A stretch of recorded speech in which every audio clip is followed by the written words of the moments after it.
नमस्कार। अखबार रिपोर्टर के इस अंक में आपका स्वागत है। डोनाल्ड ट्रंप और पुतिन के बीच 15 अगस्त को जो अलास्का में एक मीटिंग हुई थी, हालांकि मीटिंग में कोई नतीजा नहीं निकल पाया और इन लोगों ने फिर बात की है, मॉस्को में फिर से मीटिंग करेंगे। अब ये मीटिंग क्यों अटकी हुई है, मामला क्यों फंस रहा है, हम इसी पर चर्चा करेंगे। बात शुरू करें इससे पहले आपसे हमारी गुजारिश है कि आप हमारे चैनल को थोड़ा सब्सक्राइब कर दीजिएगा, लाइक कीजिएगा और शेयर हो सके तो कर दीजिएगा। देखिए, पुतिन और ट्रंप के बीच में मामला बहुत सारा कुछ है और ये बातें पूरी तरह क्लियर तो नहीं आ पाएंगी, क्योंकि सब कुछ सीक्रेट होता है और इन लोगों में क्या बातें हुई ये बाहर नहीं निकल पाया। मीडिया से भी लोगों ने कोई बात नहीं की, लेकिन एक अनुमान लगाया जा सकता है और अनुमान ये है कि डोनबास और क्रीमिया पर रूस का जो कब्जा है, वेस्ट चाहता है कि उसे छोड़े, रूस यानी उस कब्जे को छोड़े, जबकि रूस इसके लिए बिल्कुल तैयार नहीं है, क्योंकि ये दोनों जगह रूस के लिए सामरिक रूप से महत्वपूर्ण है और रूस कभी भी नहीं ये चाहेगा। वजह सिर्फ वही नहीं है, वजह कुछ और भी है। और वजह ये है कि वेस्ट और अमेरिका, यानी वेस्ट मतलब अमेरिका, ये मान के चलिए, यानी पूरा यूरोप चाहता है कि यूक्रेन में उसका दबदबा बना रहे और दबदबा बनाने की वजह रूस को एक तरह से नज़र रखना, रूस पे कंट्रोल करना। और रूस भी यही चाहता है कि हम यूक्रेन पर अपनी दबदबा बनाकर रखें। यानी कुल मिलाकर ईगो टू ईगो बात हो रही है, सबके अपने ईगो हर्ट हो रहे हैं। अब बातें तो ये भी निकल के आ रही हैं, जैसे भारत में ये मामला चलते आता है ना कि अखंड भारत, कभी हमारा अफगानिस्तान भी था, कभी हमारा पाकिस्तान भी था, हम उसे फिर से लेना चाहते हैं, अखंड भारत बनाना चाहते हैं। रूस में भी कुछ इसी तरह चलता है। रूस में जब यूक्रेन पे लड़ाई चली तो वहाँ के लोगों में ये बातें चर्चाएं में आई थी कि अलास्का, जो कभी एक जमाने में रूस का हुआ करता था, जिससे वहाँ के जार ने 1867 में उसे के आसपास उन्होंने बेच दिया था अमेरिका को, अब वो लोग फिर से मांग कर रहे हैं कि उस समय की परिस्थितियां कुछ और थी, हमारी कुछ मजबूरियां थी, लेकिन हम उसे फिर वापस लेंगे। अब खैर ये तो दूसरी विषय हो जाती है, लेकिन अब सवाल ये होता है कि यूक्रेन की हम बात करने वाले हैं। यूक्रेन जो है वो वेस्ट के नज़र में एक सामरिक रूप से जरूरी है और अब रूस के नज़र में भी एक सामरिक रूप से जरूरी है, लेकिन सिर्फ सामरिक बात उसकी नहीं है। हमें इसके लिए चलना होगा कोरिया। कोरिया में क्या हुआ था? कोरिया में 1945 से 1948 के बीच में क्या हुआ था? कुछ इसी तरह का माहौल था। जापान के हारने के बाद कोरिया पर दोनों शक्तियां, सोवियत यूनियन और अमेरिका, अपना वर्चस्व जमाना चाहती थी, कोरिया पर अपना दबदबा बना के रखना चाहती थी। और नतीजा क्या हुआ?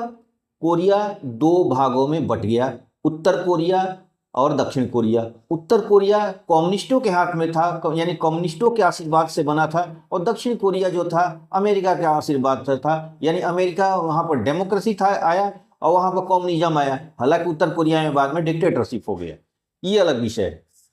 लेकिन एक तो तय थी, दोनों शक्तियों ने कोरिया को दो भागों में बांट दिया या बांटने में सहयोग किया। यहां भी मामला कुछ उसी तरह का है। मामला इसी का है कि रूस आने वाले समय में जिस जिस एरिया को रूस ने कब्जा किया है, वो चाहेगा कि वहां पर अगर हमें उसे छोड़ना पड़े, किसी वजह से रूस को अपने पीछे हटना पड़े, तो रूस ये चाहेगा कि हमारा वर्चस्व बना रहे, यानी हमारी पसंदीदा कोई सत्ता वहां पर कायम रहे। अमेरिका भी चाह रहा है, वेस्ट भी चाह रहा है कि यूक्रेन पर हमारा कब्जा बना रहे। तो आने वाले समय में कहीं ऐसा तो नहीं कि यूक्रेन को ये लोग दो भागों में ठीक वैसे ही बांट दें जैसे कोरिया को बांटे थे। बड़ा सवाल महत्वपूर्ण है। हालांकि ये बातें अभी मीडिया में नहीं है, लेकिन एक अनुमान के आधार पर मैं बोल रहा हूं। इसका कोई चर्चाएं नहीं है कि इन लोगों के बीच में जो बातें हो रही है वो मीडिया में थोड़े आ रही हैं। वो क्या बातें हो रही है, मामला कहां तक पहुंचा, कहां अटका, ये कुछ नहीं पता चल पा रहा है, क्योंकि ये लोगों ने मीडिया कोई सवाल भी नहीं ले रहे हैं। तो लेकिन एक अनुमान लग रहा है कि कहीं ये उत्तर कोरिया और दक्षिण कोरिया की तरह यूक्रेन को भी दो भागों में बांटकर, और दोनों शक्तियां जो हैं, वेस्ट और अमेरिका और रूस, दोनों अपनी वर्चस्व के हिसाब से अपनी अपनी सत्ता को वहां पर काबिज करा दें।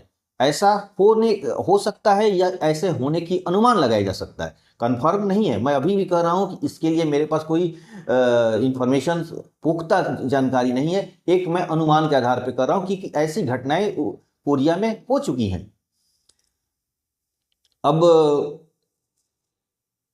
जब हम बातें करते हैं कि जैसे देखिए, कोरिया का निर्माण, मतलब कोरिया का बंटवारा के पीछे ये दो शक्तियां तो थी, इसमें कोई दो राय नहीं है।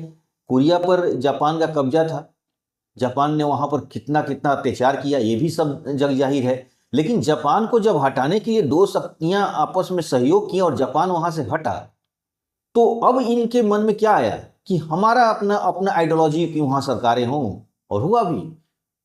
उत्तर कोरिया दो भागों में, कोरिया दो भागों में, उत्तर और दक्षिण में बट गया।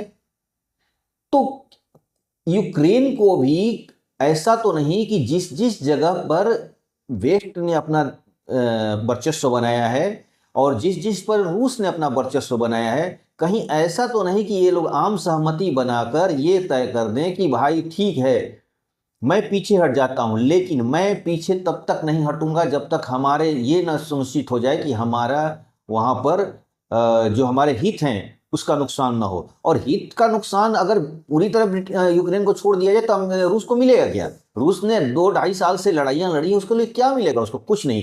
तो रूस इतनी आसानी से छोड़ने वाला नहीं है।